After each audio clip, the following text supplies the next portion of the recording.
to go, guys. Okay, can you put us back to the beginning, the slides back to the beginning?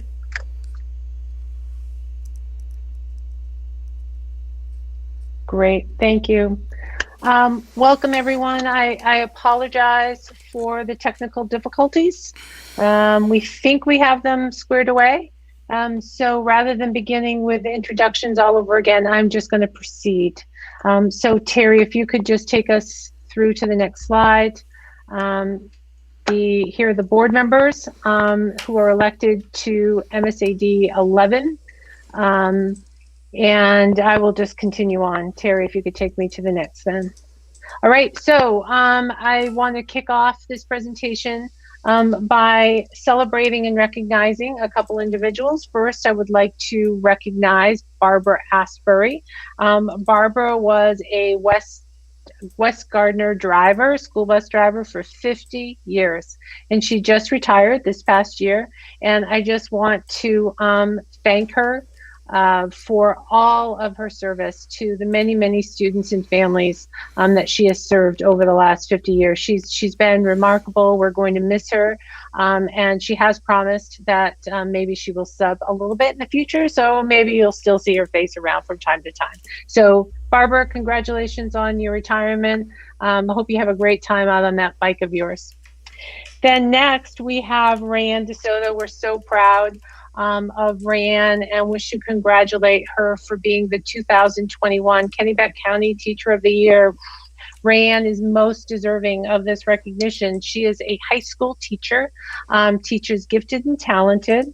She also oversees the drama production at the middle school.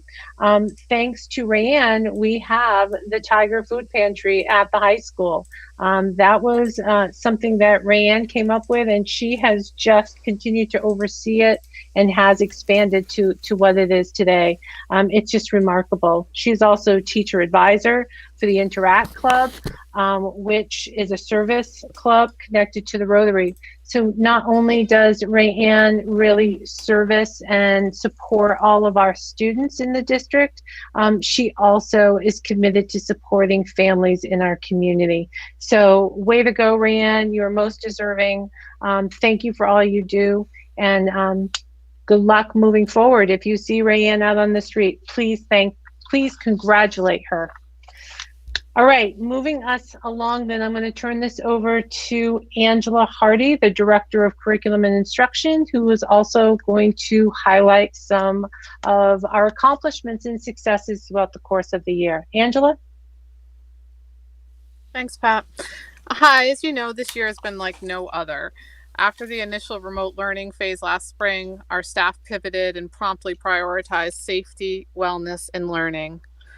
As you can see here, we have students that have stepped up either through service learning or academics to represent our district very well. The high school students, in pursuit of service learning, worked with high school faculty and LER leadership and faculty to develop a Tigers and Cubs connection group. What a great way to ensure that our young district learners are connected to a thoughtful, engaged high school student, creating a safe, comfortable environment for learning in our world. Additionally, we have so many other educators who have stepped up and offered virtual book clubs, remote art clubs, and other ways of representing their artistic and creative spirit through the Tigers Create at the high school.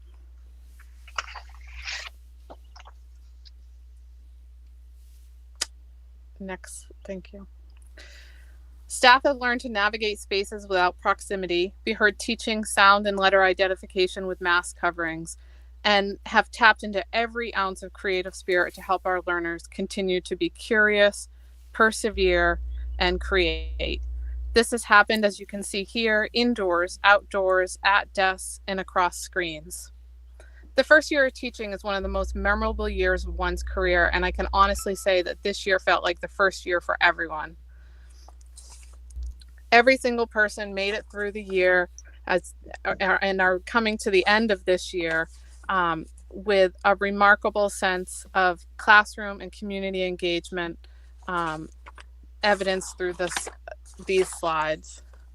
The learning curve was steep, though, and without hesitation and thanks to support from the board and community, our staff pursued opportunities to strengthen their skills in instruction, technology, social and emotional wellness, trauma-informed practices, and engagement strategies. Additionally, some staff stepped up and went above and beyond to provide to offer their skill set to the Maine Department of Education and develop online learning modules for students across the state to access, whether that was through in-person, hybrid, remote, or homeschooling. We're very proud of the staff for taking on that extra initiative and representing MSAD11. This fall, schools opened with instruction in various formats, in-person, hybrid, and remote. Our remote academy launched with almost 200 students, fluctuating throughout the year to increase up to nearly 400 students at one point this year. Never before have we developed such connected and reliant relationships as we have this year with our remote families. It's truly been remarkable. We are ready, however, to welcome our students back to our school-based buildings as soon as possible. Thank you, Angela. So we thought that you would like to have a little glimpse into what school was like this past year. So Angela just did a remarkable job just giving you a brief overview of the successes that we experienced. I'm going to start off by moving us into the budget. I thought I would present first, where does our money go? How is it broken down? So I'm going to start at the top of the pie with system administration. System administration includes the business office, so that would be payroll, accounts payable, and the superintendent's office. It includes all school board expenses. That includes insurance, liability insurance. School administration includes all 6 of our school buildings. So it's the high school, the middle school, and 4 of our elementary buildings. Facilities and maintenance is pretty self-explanatory, and transportation. All other would be some food service. We also have regular instruction. We have special education. Under other instructional programs, that would be athletics.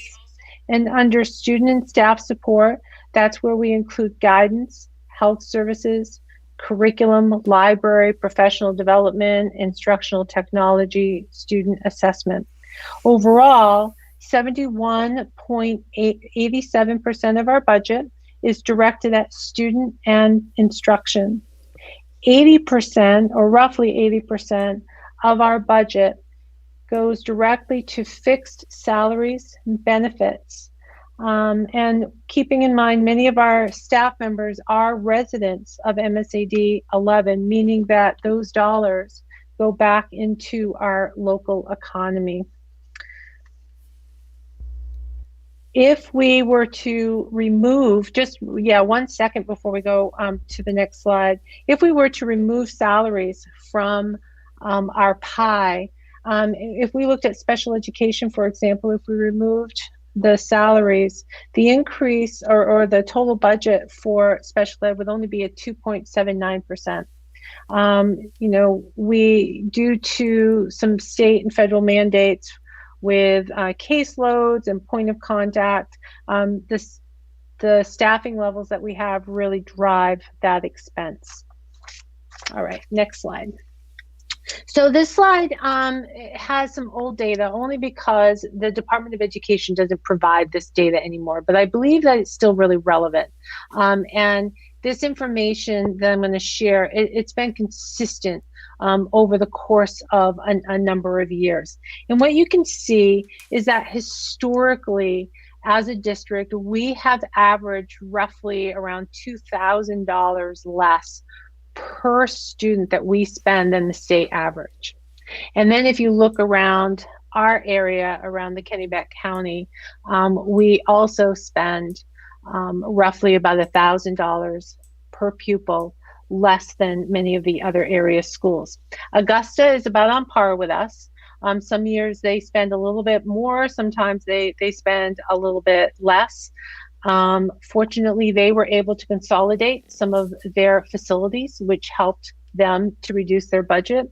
We are not able to do that, given the fact that the community years and years ago decided to build community schools, and we just don't have the space to be able to do that consolidation.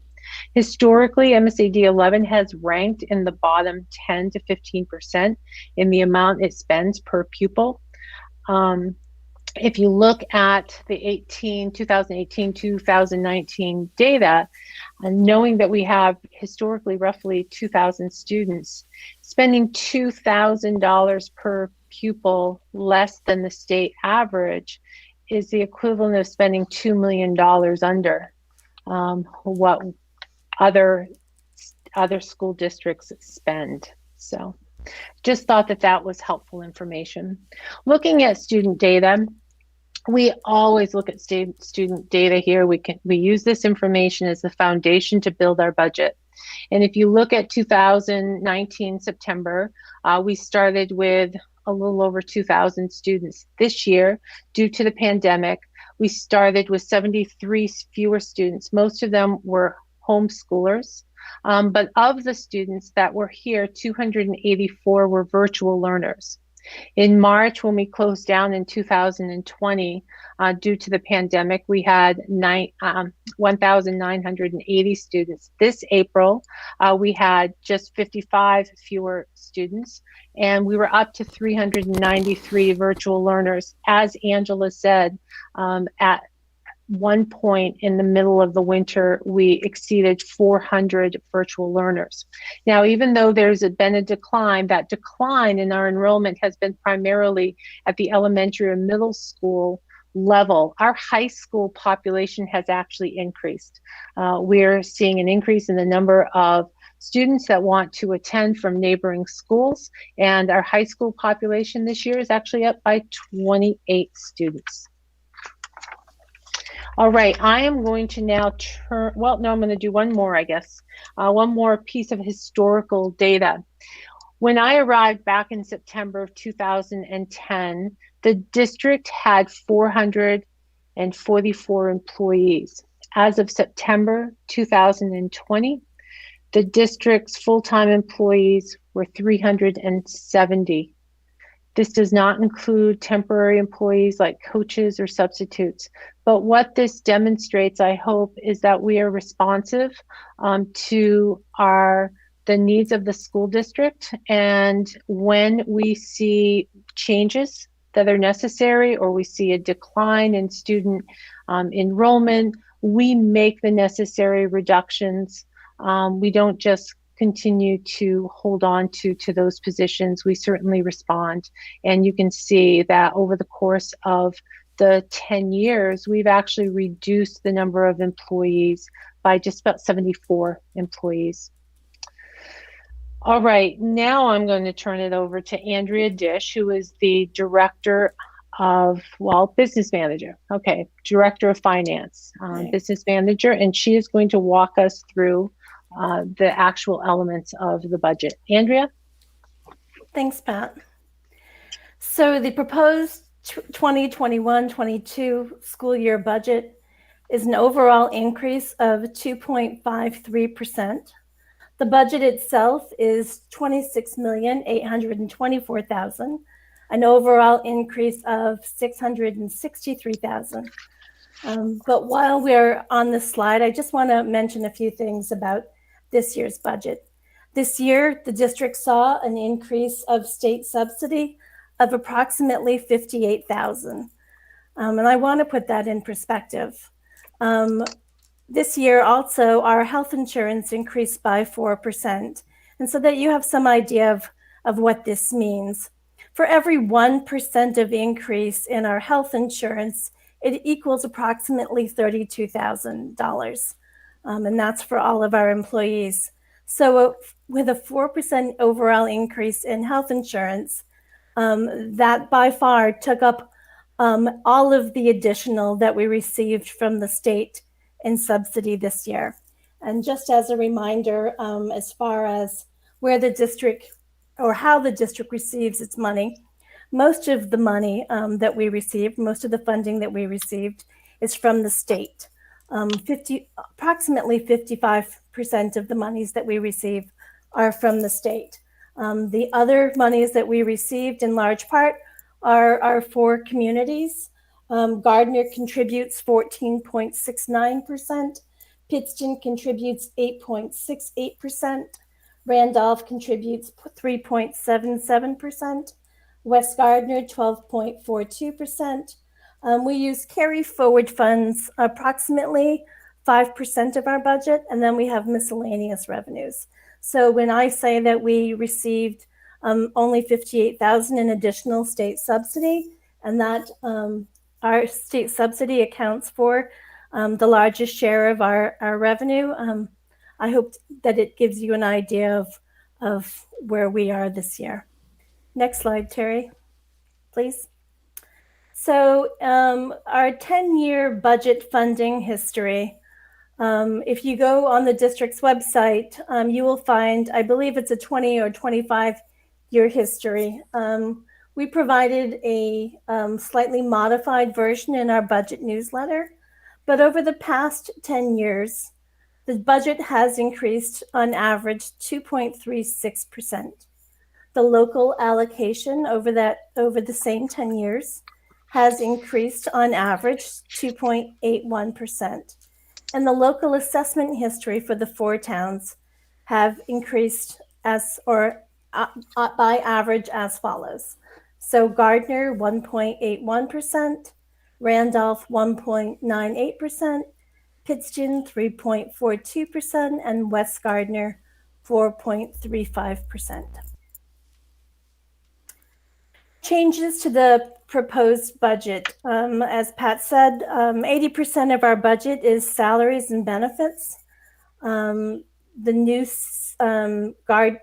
state requirement for teacher salaries will go into effect for 22-23, requiring that our minimum salary, or the first step on our salary scale, is at minimum $40,000 an hour. The state is talking about increasing the minimum wage moving forward. We expect that will happen. They're discussing a $16 minimum average wage, minimum wage. Presently for MSAD11, some of our positions are paid as much as $12.50. So we would see quite a substantial increase in support staff. As I mentioned earlier, our overall health insurance increase was 4%. We were lucky. A lot of years we see double-digit increases in health insurance. I think part of the reason that it was so low this year was due to COVID, and people were putting off some of the basic health needs that they needed to have taken care of. This year's budget only sees the addition of 1 position, and only part of that position is actually funded in the general budget. It's an assistant half-time principal at the Helen Thompson School. The other half of that position will be funded out of COVID monies that we've received from the federal government. Another change in this year's budget is expanding the autism program from a K-2 program to a K-5 program in hopes that we reduce our out-of-district placements. An out-of-district placement for those of you who do not know what I'm referring to. When special ed students have an IEP, or an individualized, individualized education plan. Sorry, I just always refer to it as IEP. And the district cannot provide or meet those needs. We often have to send students out of district. And so that you have some idea of how much it costs the district when we send a student out. There are some students where the tuition is approximately $100,000 in a single year. And for that student in the past, we have seen transportation for that student that cost $75,000. So a single IEP can cost the student almost $200,000 in a single year. So we're hoping that this autism program will help reduce those out-of-district placements, or special purpose private school placements, as we often refer to them. We've removed, so I just mentioned federal monies. As a result of the federal monies that we received, we removed approximately $270,000 worth of one-time expenditures, things that aren't going to be recurrent, such as salaries, and we've moved those to the federal budget. A lot of our facilities maintenance projects were moved to from the district budget to the federal COVID or ESSER funds. Slide. So these 11 expenditure articles, and I'm not sure that we have them all up there because some of them are zero. These are the expenditure articles that we are required to vote on when we go to actually at the special budget meeting or the annual budget meeting. The state tells us how we are to report to the taxpayers. So the first expenditure article is regular instruction. This year there was an increase of $331,000, 2.92%. The biggest part of that increase is obviously salaries and benefits. Special education this year saw an increase of $282,000, an overall increase of 7%. A lot of that was those special purpose private school placements that I discussed, as well as an increase in main care. So for those students who are main care eligible, who attend special purpose private schools, those schools are also able to bill the state for main care expenditures. As those of you who are familiar with main care, it's a two-part process, or it's a two-part payment. The state picks up part of it, and then the feds pick up another part of it. In this case, the district would pick up the state expense, and we see it reduced as we pay those expenses.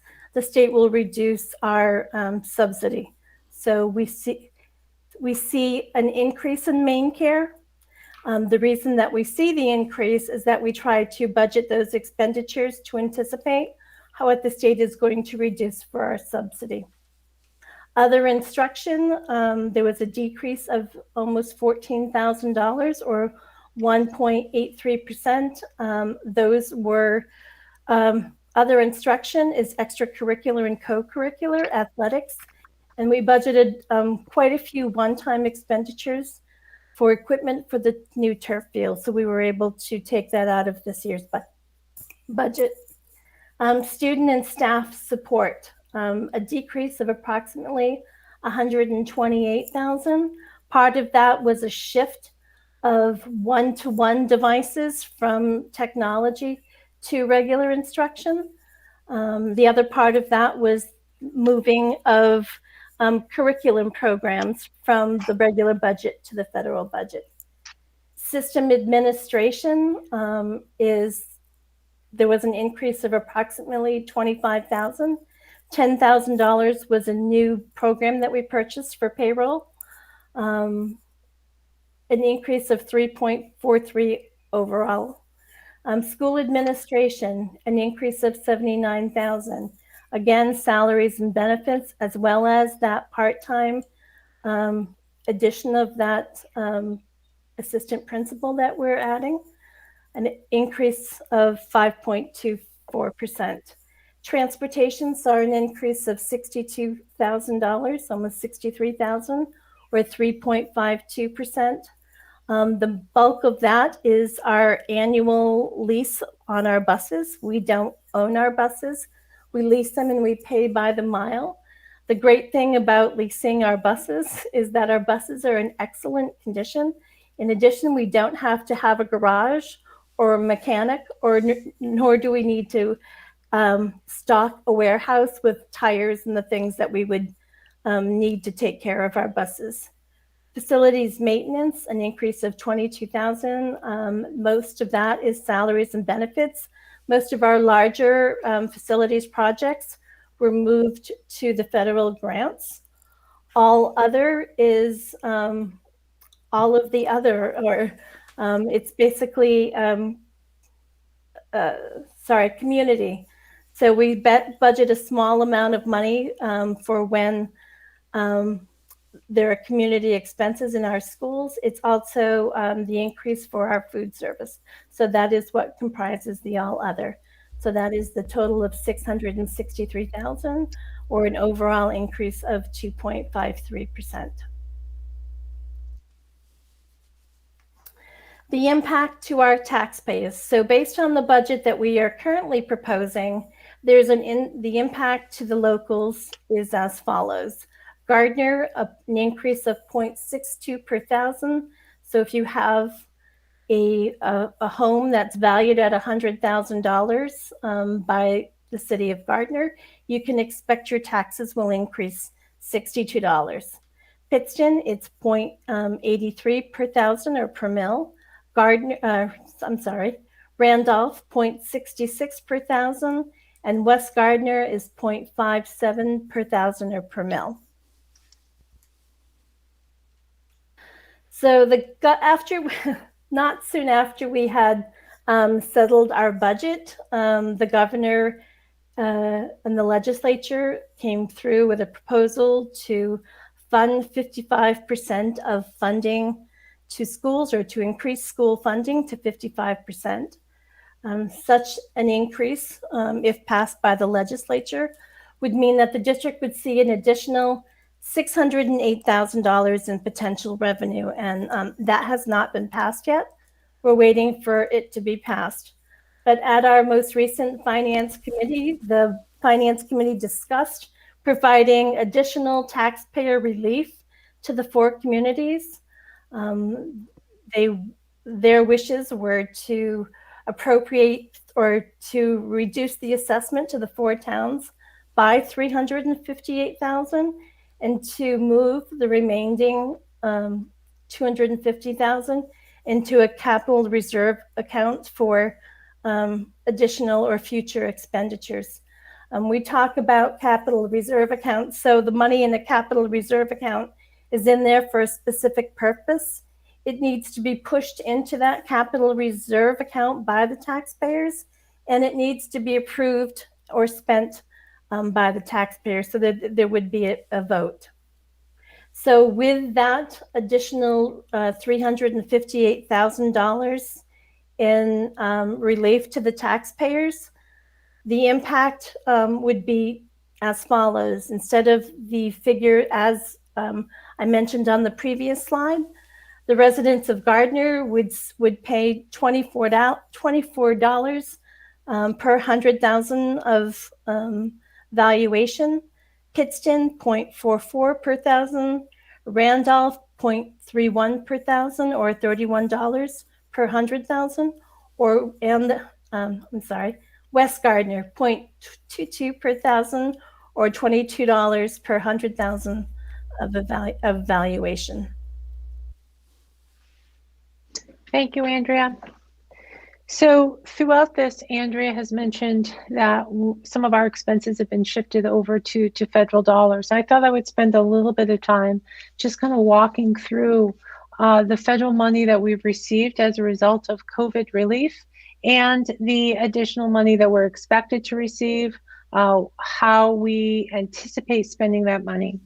So first of all, between September of 2020 and April 2021, we did receive $4.9 million. The goal to use that money was to purchase one-time items so as not to create a cliff with our budget 2 years from now. We tried to also purchase items that would prevent taxpayers from having to purchase those items in the future. So, for example, one of the things that we had to do was completely upgrade our ventilation system.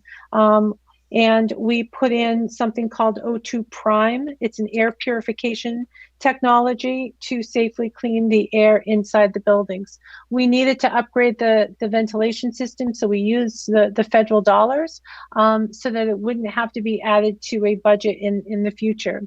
We upgraded technology in order to be able to do the synchronous instruction that the staff did so well.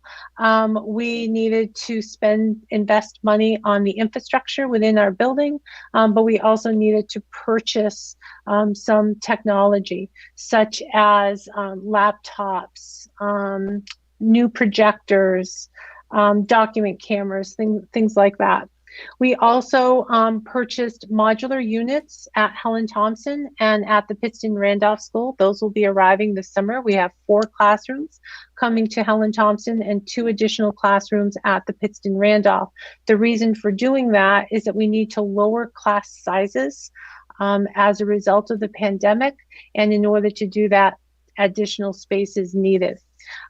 This money is also used to hire additional staff to reduce our class sizes, and because we had so many students that were participating in their education remotely, we had to employ some additional staff to help teach those classes. We upgraded new video cameras in all of our facilities. That was incredibly helpful when it came to contact tracing.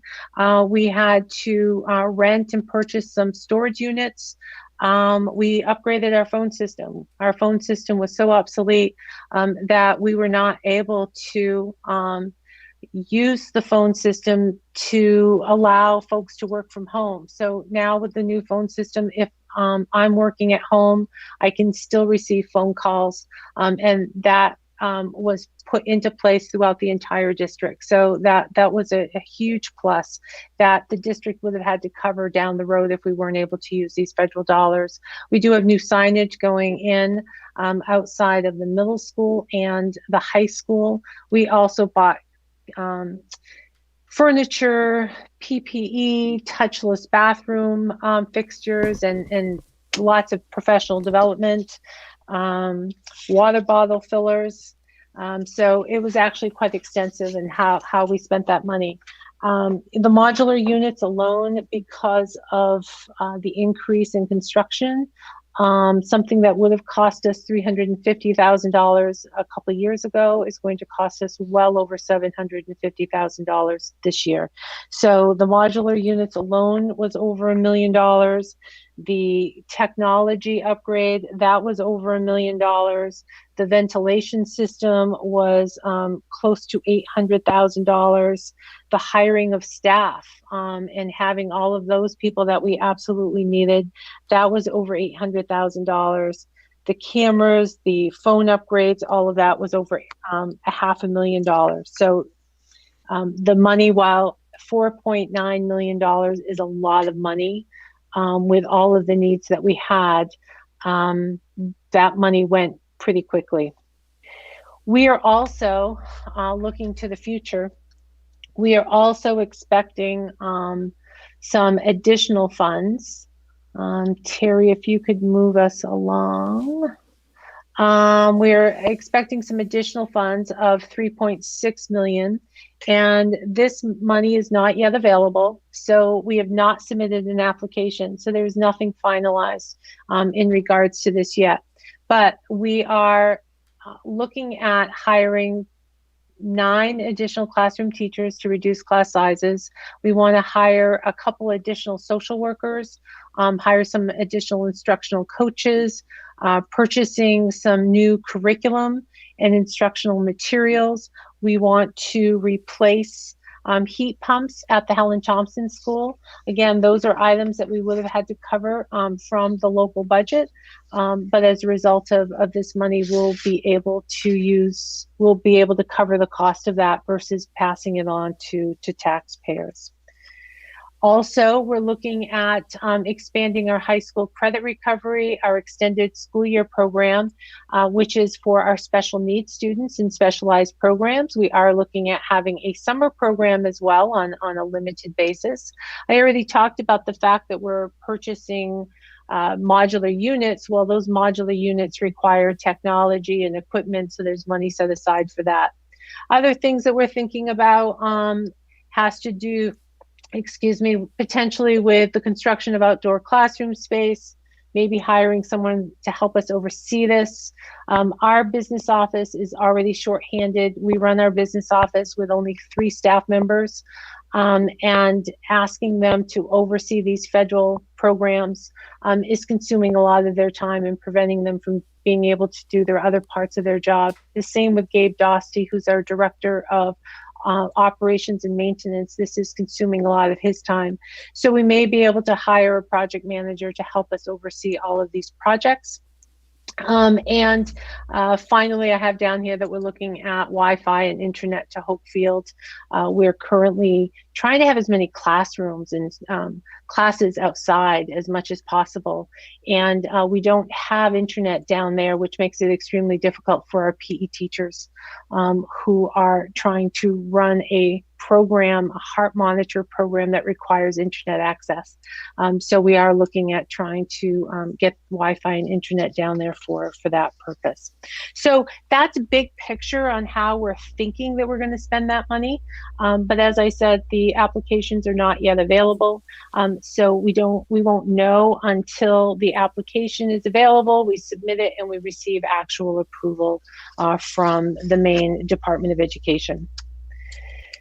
So next, just want to take a couple minutes to present a little information on adult education. And we have Josh Farr, who is the director of adult ed.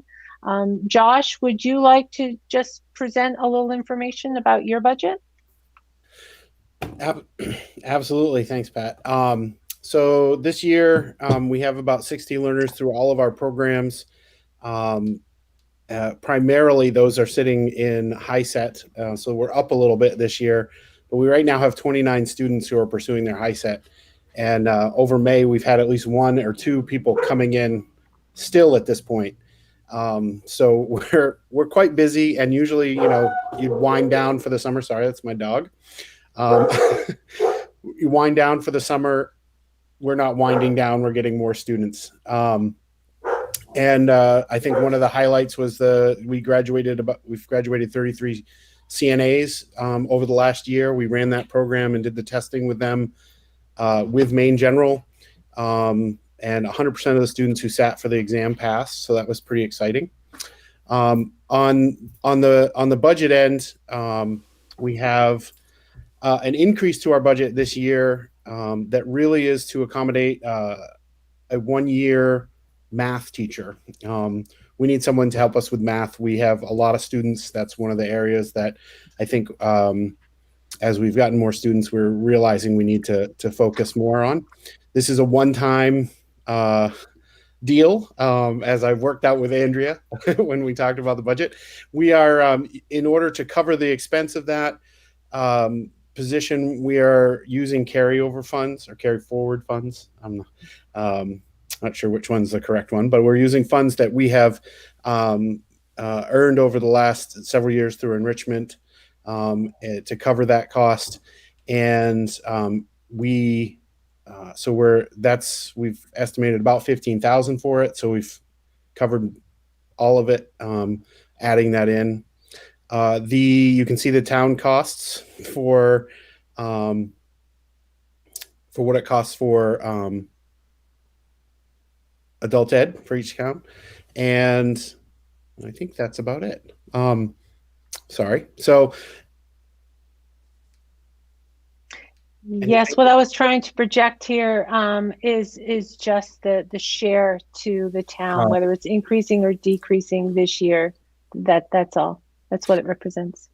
So and as far as the town is concerned, we're asking for the exact same amount of money from the towns as we did last year and the year before. So we're not asking for any more money, even though the budget is increasing.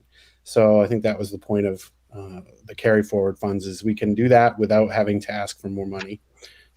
So great. Thanks. Thank you, Josh. All right, so that's really the end of our slideshow. We do encourage people to vote next Tuesday, June 8th. And I also just want to mention the budget brochure. Typically by now you have a budget brochure that you've received in the mail. Unfortunately, this year we had a bit of an issue with the individual who makes the brochure for us.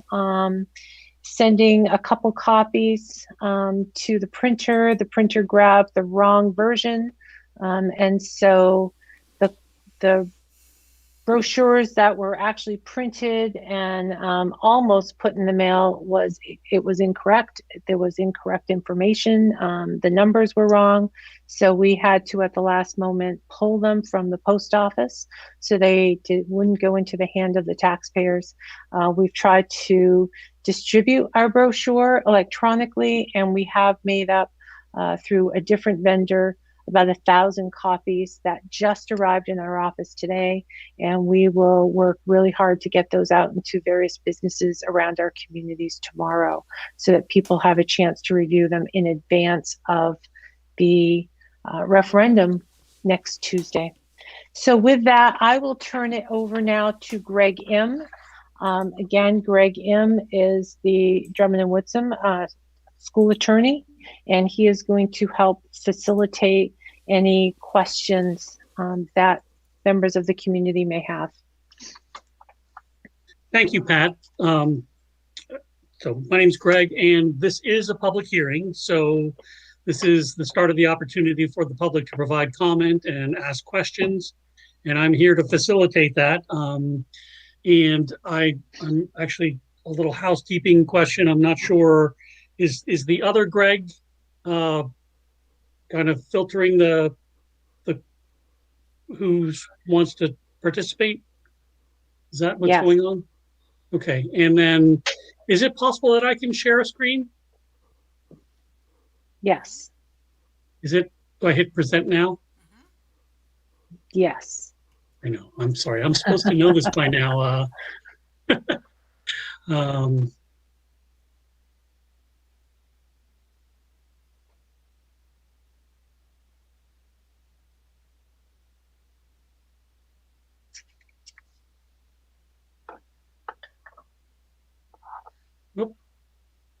Is this showing this? Yes, it is. Okay. So, and I just want to make sure, just to clarify for the public, Pat, that if somebody needs a copy of the correct budget booklet information, can they get that on the website? Yes. And they can call the central office if they need to get a copy? Yes. Okay. So I'm going to go through this. This public hearing is in lieu of the normal live town meeting style budget meeting that we have in the high school gym every year. So I'm going to proceed and invite comment going through this guide that's showing here through the first articles 1 through 11 are a summary of the proposed expenditures of the district for the coming year. So I will open up the floor or look for raised hands, I guess, for any comments on, I guess we'll start slowly. We'll start with Article 1 on regular instruction. The proposed expenditure is $11,697,000. Does anybody have any comments or questions about that from the public? And Greg Gorham, you'll tell me if anybody has got something to say?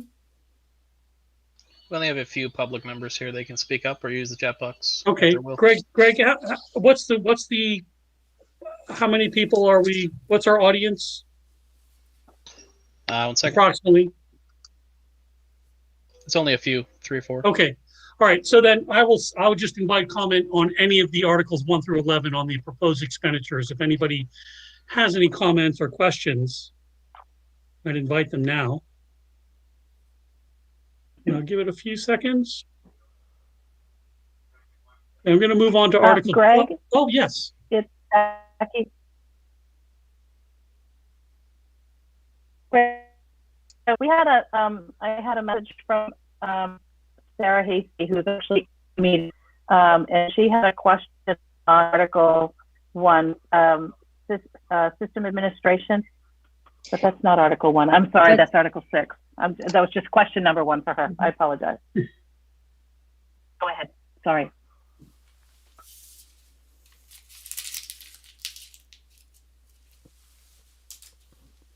And so the question was? It applied to Article 6, so we'll just wait until we get to Article 6. Oh, I guess, I think since we don't have a huge audience, I'll take comments or questions on any of the articles 1 through 11. So we'll start with Article 6. So I received that same item as well, and I would defer to Andrea. So the first question on Article 6 is around system administration. And so there's a question about what is the $288,980 superintendent's office salary consist of? And then what is the fiscal administration salaries for $248,623? So the 288,980 is for the superintendent, the administrative assistant to the superintendent, and a part-time receptionist. The 248,623 is for the business managers, salary and benefits, the payroll specialist, as well as the accounts payable specialist. And that includes the benefits as well, not just the salary, correct? Correct. Okay, yeah, because otherwise that would be extremely high for just salary. It does not include just salary. Correct. Another question on Article 7. What makes up the $1,530,575? Principals, question mark? Yes. So the answer is it's the salaries and benefits for the following. There are 6 building administrators, 3 assistant building administrators, and 12 administrative assistants or secretaries. Plus another half-time assistant principal for Helen Thompson. Correct. Okay. There's also other questions. Sorry, go ahead. And again, like in the first article. Becky, I can't hear you. Becky, you're breaking up. Can you say that again? I'm sorry. I just want to be, is it salaries plus benefits? Correct. For the principals? Yes. Yes. Okay, just want to be clear. Yep, just want to be clear. Next, under Article 9, there were questions about facilities and maintenance salaries for $1,182,250. There's a question about whether that is for custodians. It's for the director of operations, his salaries and benefits, as well as the salaries and benefits of 19 custodians and head custodians. Resource officers for $129,669. So we contract with the city of Gardner for 2 resource officers. Their contracted services are in the facilities and maintenance budget, probably where you wouldn't expect it, but that's where the state says it is. And those are the expenditures as provided by the city of Gardner. The turf field loan of $53,485. So that is the first payment on a $250,000 lease purchase of a turf field at a taxable rate of 2.88% for 5 annual payments. Revolving loan, $225,040. What is that for? So that is an annual payment for the district's performance contract. I would guess maybe 5 years ago, the district did a project with Siemens to replace all the boilers and burners and to upgrade the facilities. It was almost a $4 million project, and that is our annual payment. There are probably still 15 years remaining. And with that, there was supposed to be an offset of savings, correct, to cover that cost? Correct. We've seen reductions in CMP as well as all of our fuels have moved from oil to natural gas and or sorry, I want to say natural gas or propane. Thank you. Propane. My words are failing. And lease facility, $60,900. What is that for? So that is for the annual payments for the modular unit at the Pittston Randolph Consolidated School, the modular that we put there when we closed the TC Hamlin School. Great. So far, those are the only questions that I have received from members of the public. So addressing the public now, are there any other comments on the expenditures? I think, I'm not sure if you can speak up or raise your hand or. And Greg, if you're the one who is kind of watching the filter, can you just give me an all clear that no one's raising their hand? There are currently no responses. Okay, so I'm going to move on to this Article 12, which is the essential programs and services. It describes the state subsidy funding for the coming year's budget. The column on the left-hand side is the total appropriations under essential programs and services, broken down by each municipality for a total of $22 million. And on the right-hand side is each municipality's required local contribution that the district needs to make in order to receive state subsidy. And the total of the municipal local contributions is $7.5 million. Are there any questions or comments about this Article 12? Can I talk for a second about Article 12? Not that anybody really wants to hear me talk again. Certainly. But the $7.5 million is the amount that the 4 communities are required to raise in order to get the state subsidy. So I just wanted to point out that is the amount that's set by the state. It's divvied out by valuation, by state valuation.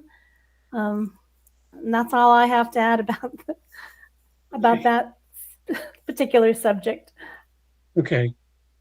So if someone speaks up, we can, well, seeing no one else speaking up, I'm going to move on and we can come back to this if someone wants to be heard on that.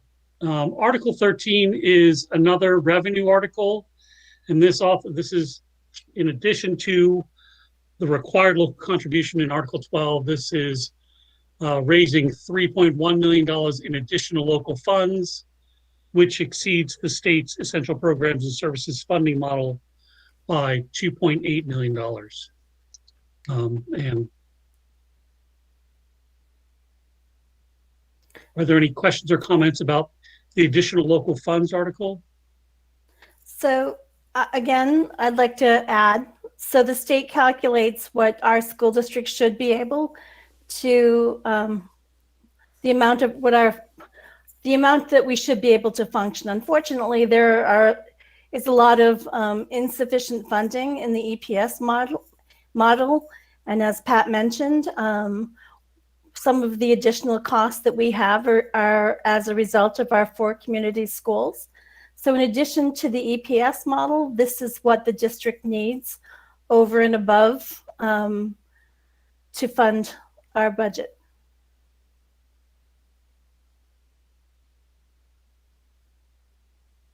So hearing no other questions or comments, I'm going to move on to the Article 14, which is the summary article. So if you add up these 11 expenditure articles, they add up to $26,824,000, which is the total school budget that the school board is proposing for the coming fiscal year.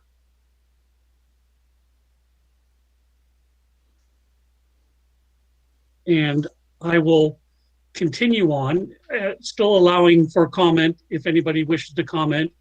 I'm going to move on to on June 8th, next Tuesday, at your local polling places, there will be 2 questions to be voted on by secret ballot. The first one is a summary of what we just discussed, and that is the school's operating budget, the district's operating budget of $26,824,000, and authorizing the district to raise the sum of $10,607,000, which is the sum of the required local contribution in Article 12 and the additional local funds in Article 13. Again, the information is summarized here, and all the 11 expenditure cost centers are summarized here as well. But this is question 1 for June 8th at the secret ballot referendum, voting on the total operating budget. So are there any questions or comments on the operating budget or how it's presented in Article 1 that will be on the ballot?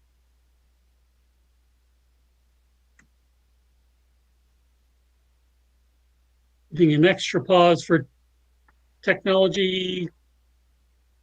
I'll move on to Article 2. This is the second question on the secret ballot referendum next Tuesday.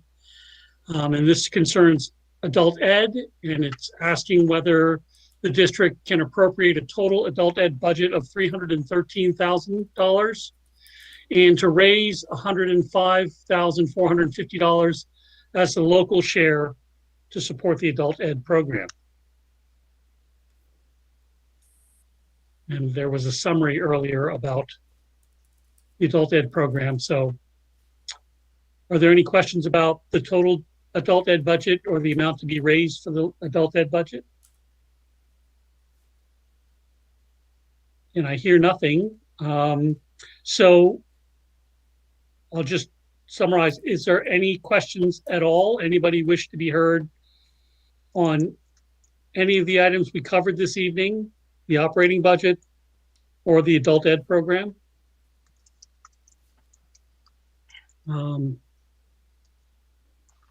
So seeing none, I'm going to stop sharing the screen and move on. I think that concludes the public hearing, but I'll leave it to the board. I'll leave it to Becky to close the public hearing. Thank you. Are you able to hear me, Pat? Yes. You can hear me? Yes. Okay, great. So we had one constituent who had asked all the questions from the articles, and she asked that I please tell Andrea that Andrea, you have done a fantastic job, so thank you for all of that. I would like to say just personally that Andrea has done a fantastic job. We are so fortunate to have the staff that we have, and that she is so able to articulate exactly what it is that we need to hear. So I just want to thank you for that. Greg, I'd like to thank you for coming tonight and for monitoring our meeting for us. Other Greg and Terry, thank you so much for your technology assistance. This has not been easy tonight, but I am very grateful to both of you for sticking it out with us. And with that said, if there are no further questions or comments from the public or from board members, I will say good night and thank you so very much for all of your support and for the children of the district, and as taxpayers for being their champions. We really need your support, and thank you so much. And good night. Thank you. Good night.